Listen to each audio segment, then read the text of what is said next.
warahmatullahi wabarakatuh. Apa kabar anak-anak? Semoga anak-anak baik-baik saja. Sekarang Ibu akan menjelaskan tentang tema 4H, daerah tempat tinggalku. Subtema 1, lingkungan tempat tinggalku. Pembelajaran 3 dan 4. Di sini Ibu akan menjelaskan tentang kenampakan alam berdasarkan mata pencariannya. Yang pertama, daerah pantai. Di sini pantai merupakan dataran rendah dan biasanya penduduknya bekerja sebagai nelayan dan ada juga yang berprofesi sebagai penyelam dan pencari mutiara. Yang kedua, daerah aliran sungai. Di sini sungai memiliki arti penting bagi masyarakat pedalaman seperti Kalimantan ya. Nah, di sini daerah Kalimantan itu biasanya menggunakan sungai untuk transportasi dan sebagai tempat jual beli atau pasar. Yang ketiga, daerah dataran rendah. Nah, daerah dataran rendah ini terdiri dari daerah pedesaan. Nah, daerah pedesaan ini ya biasanya penduduknya itu berprofesi sebagai petani. Yang kedua, daerah perkotaan. Nah, daerah perkotaan ini biasanya dia itu profesinya dia itu mengandalkan keahlian, ya, tidak mengandalkan alam. Jadi di sini daerah perkotaan biasanya penduduknya itu bekerja sebagai di bidang kantor, seperti guru bisa ya, seperti itu.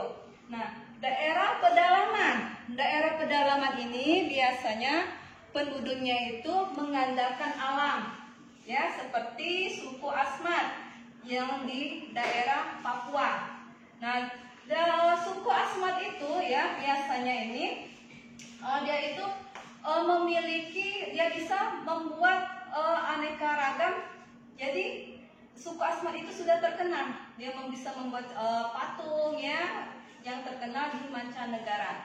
Nah, di sini Ibu akan menjelaskan lagi daerah dataran tinggi. Ya, daerah dataran tinggi ini biasanya tempatnya itu lebih dingin, lebih sejuk ya, daerah pegunungan. Nah, masyarakatnya menggantungkan hidupnya dari hasil perkebunan. Ya.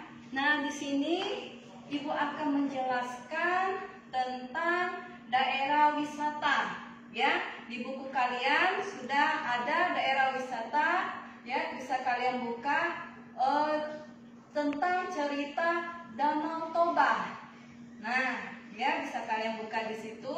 Nah, Danau Toba itu ya menceritakan tentang asal usulnya terjadinya Danau Toba. Nah, di sini Ibu akan menjelaskan sedikit tentang unsur-unsur cerita. Ya, sekarang kalau kalian sudah baca, kalian bisa mencari temanya itu tentang apa, menceritakan tentang apa ya Danau Toba itu. Terus tokoh yang terlibat dalam cerita Danau Toba.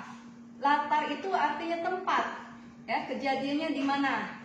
Alur ini menceritakan tentang kejadiannya ya seperti apa.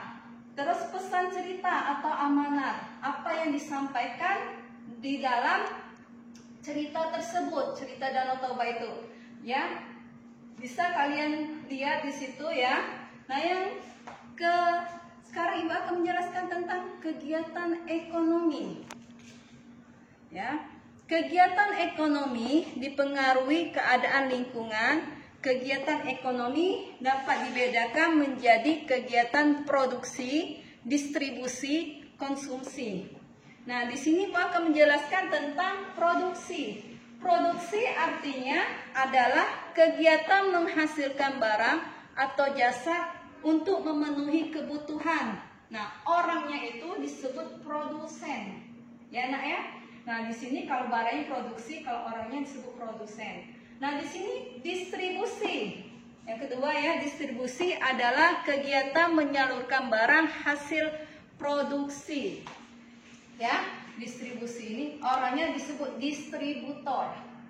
Yang ketiga, konsumsi adalah kegiatan menggunakan atau memakai barang hasil produksi.